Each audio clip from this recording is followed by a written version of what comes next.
আপু এবং ভাইয়ারা আঁখি কিন্তু হঠাৎ করে একটা নতুন বিয়ের লুক নিয়েছে। অনেক সময় দেখা যায় যে এই মৌসুমে কিন্তু হিন্দু দিদিদের বিয়ের অনুষ্ঠান থাকে, তো আঁখি কিন্তু সেই রকম একটা লুক নিয়েছে।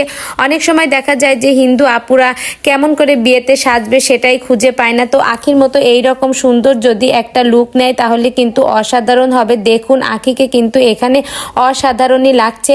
আঁখির যে পরা শাড়িটা, এই শাড়িটা কিন্তু খুবই সুন্দর, লাল এবং গোলাপি কম্বিনেশন। অনেক হিন্দু আপুরা আছে যারা কিন্তু বিয়েতে লাল শাড়ি পরতে পছন্দ করে। শুধু লাল শাড়ি তো সবসময়ের জন্য পরা হয়, লালের সাথে যদি একটু ব্যতিক্রম হয় তাহলে তো আরও ভালো লাগে। দেখুন এখানে লালের সাথে কিন্তু শাড়িটা গোলাপি মিক্সড, সেটা কিন্তু খুবই ভালো লাগছে। আর ব্লাউজটাও কিন্তু গোলাপি রঙের, তো আপনারা কিন্তু শাড়ির সাথে এই গোলাপি ব্লাউজ পরতে পারেন, তাছাড়া কিন্তু অন্য লাল কালারেরও ব্লাউজ পরতে পারেন। আর এই যে গয়নাটা, এটাও কিন্তু অসাধারণ। আপনারা কিন্তু এই পেজ থেকে এই সুন্দর গয়না নিতে পারেন। দেখুন আঁখি কিন্তু সিম্পলের ভিতরে অনেক সুন্দর সেজেছে।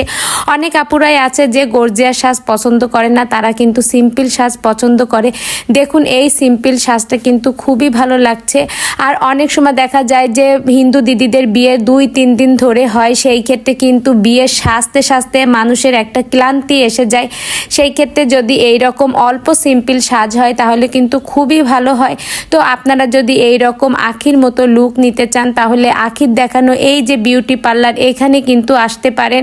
আর এই যে সব কিছু সাজি কিন্তু অসাধারণ সুন্দর হয়েছে। আর এই গয়না যদি আপনারা এই শাড়ির সাথে ম্যাচিং করে পরতে চান তাহলে কিন্তু এই পেজ থেকেই নিতে পারেন।